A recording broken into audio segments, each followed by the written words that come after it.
শবে কদর পাওয়ার সহজ উপায় কি? শবে কদরের নামাজ ও দোয়া আছে কিনা? শবে কদরের রাত যেহেতু একেবারেই চূড়ান্তভাবে ফিক্সড কোনো রাত নয়, সেজন্য শবে কদর পাওয়ার উপায় হলো রমজানের শেষ দশকের প্রত্যেকটা রাতে ইবাদত করা। প্রত্যেকটা রাতে ইবাদত করার যদি সুযোগ না হয়, তাহলে কমপক্ষে বেজোড় রাতগুলোতে ইবাদত করা। নবী সাল্লাল্লাহু আলাইহি ওয়াসাল্লাম বলেছেন, তাহাররাউ লাইলাতুল কদরি ফিল বিত্রি মিনাল আশরিল আওয়াখিরি মিন রমাদান। রমাদানের শেষ দশকের বেজোড় রাতগুলোতে তোমরা কদর তালাশ করবে। তার মানে এর মধ্যে যে কোনোটা হতে পারে। আল্লাহ তাআলা বিষয়টাকে উজ্জ্বল রেখেছেন কেন? হাফেজ ইবনে হাজার আসকালানী রাহমাতুল্লাহ আলাইহি বিশ্ববিখ্যাত হাদিস ব্যাখ্যাতা, হাদিস বেত্তা, তিনি সহিহ বুখারীর বিখ্যাত ব্যাখ্যা গ্রন্থ ফাথুল বারীতে লিখেছেন যে আল্লাহ রাব্বুল আলামিন লাইলাতুল কদর নির্দিষ্ট একটা রাতকে ফিক্সড করে না দিয়ে, এই যে শেষ দশক আবার বেজোড় রাতগুলোর মধ্যে সম্ভাবনা বেশি, এটা করেছেন যাতে করে আমরা বেশ কয়েকটা রাত ধরে ইবাদত করতে পারি। এখন মনে হতে পারে এটা তো আমাদের কষ্ট হচ্ছে, আমাদের জন্য বোঝা হলো, ফিক্সড হলে তো আমাদের জন্য সহজ হয়ে যেত। মরার পর যখন আমল নামা হাতে পাবো, তখন মনে হবে ইস, এই লাইলাতুল কদর আল্লাহ শেষ 10 রাতের মধ্যে রেখেছেন, পুরো রমজানে রাখতেন তাহলে 30 রাত ধরে ইবাদত করতে পারতাম। কারণ তখন লাভটা চোখে আসবে এবং দেখা পড়বে। তো এই জন্য লাইলাতুল কদরের জন্য শেষ সাথে বেশি বেশি ইবাদত করতে হবে। এটা হলো লাইলাতুল কদর পাওয়ার সহজ উপায়। আরেকটা সহজ উপায় আছে, সেটা হলো যে ইতিকাফ, যেটা এতক্ষণ বললাম। আপনি মসজিদে যদি ইতিকাফ করেন, তাহলে লাইলাতুল কদর পাওয়াটা এমনিতেই সহজ হয়ে যাবে। এমনকি ইতিকাফকারী ব্যক্তি, যদিও শেষ দশকে নবী সাল্লাল্লাহু আলাইহি ওয়াসাল্লাম রাত জেগে থাকতেন, যদি কোনো কারণে তিনি ঘুমাতে হয়েছে, ঘুমিয়েছিলেন, তারপরে ইতিকাফ করার ব্যক্তি ঘুমাইলেও সেটা ইবাদতের মধ্যে। বাসার ঘুম আর মসজিদে ইতিকাফকারীর ঘুমের মধ্যে পার্থক্য আছে। মসজিদে অবস্থানটাই ইটসেলফ একটা ইবাদত। অতএব আপনি যদি চান যে আমার লাইলাতুল কদর মিস না হোক, তাহলে তার জন্য সবচেয়ে মোক্ষম সুযোগ এবং সবচেয়ে সহজ উপায় হলো ইতিকাফ করা। ইতিকাফ অত্যন্ত প্রেমময় একটি ইবাদত, যেটা খুব ভেতর থেকে ফিল করা যায়। আল্লাহর সাথে একান্তে কথা বলা যায়, অনুভব হবে যে আমি আল্লাহর ঘরে আছি, আল্লাহর ঘরে হাজির হয়ে গেছি। সবাই বের হয়ে যাচ্ছে, আমি বের হচ্ছি না, কারণ আমি আল্লাহর ঘরের বন্দি, নিজেকে বন্দি করে ফেলেছি। অন্যরকম এক ফিল আসবে ইনশাআল্লাহ। শবে কদরের নামাজ ও দোয়া আছে কিনা? শবে কদরের অন্যতম আমল হলো রাতে দাঁড়িয়ে ইবাদত করা, নামাজ পড়া।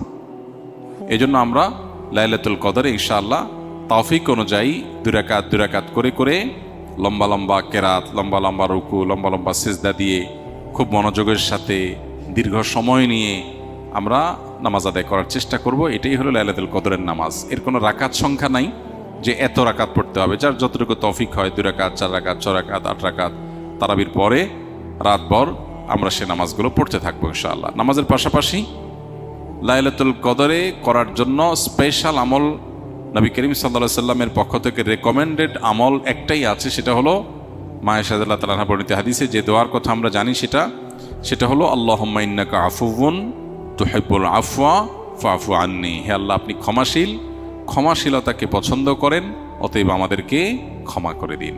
এই দোয়া বেশি বেশি করে করা। এর বাইরে আমরা জিকির, আজকার, তাসবিহ, কোরআন তেলাওয়াত, দোয়া, রোনাজারি, এগুলোর মাধ্যমে পুরো রাত অতিবাহিত করার চেষ্টা করব ইনশাআল্লাহ। নামাজের ক্ষেত্রে বিশেষ কোনো নামাজ নাই যে লাইলাতুল কদরের এরকম এত রাকাত নামাজ, প্রথম রাকাতে অমুক সূরা এতবার, তমুক সূরা এতবার, এরকম কোনো বিশেষ নিয়ম নাই। বরং অন্য যে কোনো নামাজের মতো যে কোনো সূরা দিয়ে আমরা নামাজগুলো পড়তে পারি। ভেঙে যায় কি কাজ করলে? ইতিকাফ ভেঙে যায় ইতিকাফ করার পর কেউ যদি মসজিদ থেকে শরিয়া গ্রাহ্য ওজর ছাড়া বের হয়ে যায়। আপনি ইতিকাফ করতে আসছেন, ইতিকাফ করতে আসার পরে আপনি বাহিরে চলে গেছেন, একটু মার্কেটিং করা দরকার ঈদ সামনে, তাহলে আপনার ইতিকাফ ভেঙে যাবে। শরিয়া গ্রাহ্য ওজর কি? আপনি ওয়াশরুমে যাওয়া লাগছে, এজন্য আপনি যেতে পারেন, ওয়াশরুমে যেতে পারেন। আর ওয়াশরুমে যেও আপনি আড্ডাবাজি করতে পারেন না। ওয়াশরুমে গেলেন, যে সেখানে আপনার দোস্তের সাথে দেখা, আরে দোস্ত কিরে কি অবস্থা, আপনি ইতিকাফে আছেন, এটা আপনি করতে পারেন না। দ্রুততার সাথে ওয়াশরুমের কাজ সেরে চলে আসবেন। এর বাইরে মসজিদে যাওয়ার আমাদের নেসেসারি একেবারে খুব না হলে নয়, এরকম আমাদের ইম্পর্ট্যান্ট নিড বা প্রয়োজন আর কি আছে? খাওয়া দাওয়া আছে। খাওয়া দাওয়া আজকের যুগে বিশেষ করে এমন জায়গা খুব কম আছে যেখানে খাবার মসজিদে দিয়ে যাওয়ার মতো ব্যবস্থা একেবারে নাই। এরকম মানুষ খুবই কম। বাসা বাড়িতে লোকজন আছে, কেউ না কেউ খাবার দিয়ে যেতে পারে, কাউকে রিকোয়েস্ট করলেও কেউ দিয়ে যেতে পারে।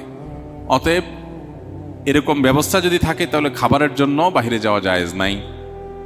হ্যাঁ, কারোর যদি এরকম হয় অবস্থা যে তার খাবারের জন্য কেউ খাবার এনে দেওয়ার মতো নাই, তাহলে এরকম নিরুপায় যদি কেউ সত্যিই হয়, এরকম কোনো মসজিদ থাকে যে আশপাশে কোনো মানুষজন নাই, অনেক দূরে তার বাসা থেকে খানা আনার মতো কোনো মানুষ নাই, তাহলে তিনি খাবারের জন্য যেতে পারবেন, খেয়ে আবার চলে আসবেন। খাইতে গিয়ে আবার বাসায় আরেকটা খাজুরি আলাপ করতে পারবেন, একবেলাকে আরেক বেলা খাবার সাথে নিয়ে আসলেন। এইভাবে না হলে নয়, এরকম নিড থাকলে শুধু বাইর হতে পারবেন। এছাড়া যদি তিনি বাইর হন তাহলে তার এতেকাফ ভেঙে যাবে। আর এমনিতে কিছু কাজ আছে যেগুলোর কারণে এতেকাফ ভাঙবে না, কিন্তু এতেকাফের কোয়ালিটি কমে যাবে, এতেকাফের গুণগত মান নিচে নেমে যাবে। সেগুলো কি? সেগুলো হলো এতেকাফে বসে আপনি শুধু ঘুমায় কাটালেন, 355 দিন অনেক কাজ কাম, অনেক ব্যস্ততা, ঠিকমতো ঘুমাইতে পারেন না। এই 10 দিন সুযোগ পাইছেন যে আলহামদুলিল্লাহ ডিস্টার্ব করার কেউ নাই, বাচ্চা নাই, বউ নাই, কেউ নাই, ঝামেলা নাই, ক্লায়েন্ট নাই, একটু মন মতো ঘুমাইলাম, তাহলে এতেকাফটা অর্থহীন হলো, এতেকাফটা ঘুমের জন্য না। আবার আপনি এমন করলেন যে অন্য সময় বন্ধু বান্ধবের সাথে এত আড্ডা মারার সুযোগ পান না, 2-4 দোস্ত মিলে একসাথে কোনো এক মসজিদে এতেকাফে বসলেন, এবার একেবারে চুটিয়ে আড্ডা মারলেন। এগুলো এতেকাফের কোয়ালিটিকে নষ্ট করে দিবে।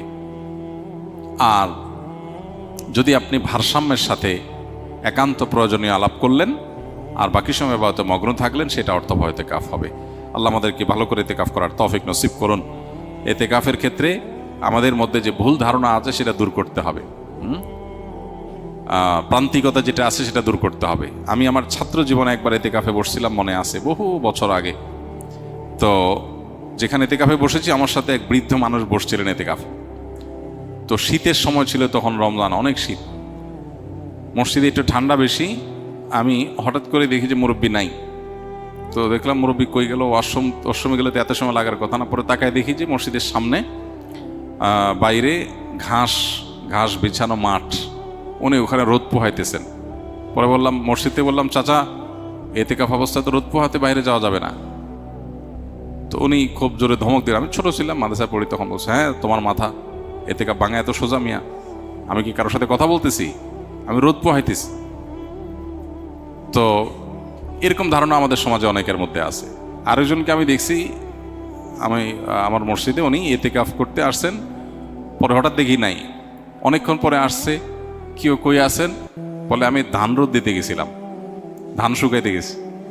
ধান টান শুকায় আবার উনি চলে আসছেন এতেকাফ। তো যদি কারোর এরকম নিড থাকে যে তার বাহিরে কাজ করতে হয়, যেমন অফিসে জব করতে হয়, তার ছুটি নাই, কোনোভাবে ছুটি ম্যানেজ করতে পারেন নাই তিনি, তাহলে তিনি নফল এতেকাফ করতে পারেন। কিভাবে? মসজিদে গাট্টি বসকা থাকলো, যখন বাইরে চলে গেলেন তার এতেকাফ শেষ হয়ে গেল, যখন ঢুকলেন যতক্ষণ থাকলেন ততক্ষণ এতেকাফের নিয়ত করে থাকলেন। রাতের ইবাদতটা মসজিদে ভালোভাবে হয় বাসার চাইতে, সে নিয়তে থাকলেন, এটা হতে পারে। কিন্তু সুন্নাহ মাসনুন যে এতেকাফ, সেটা হলো পরিপূর্ণ সময়টা, দিন রাত পুরোটা সময় মসজিদে থাকা।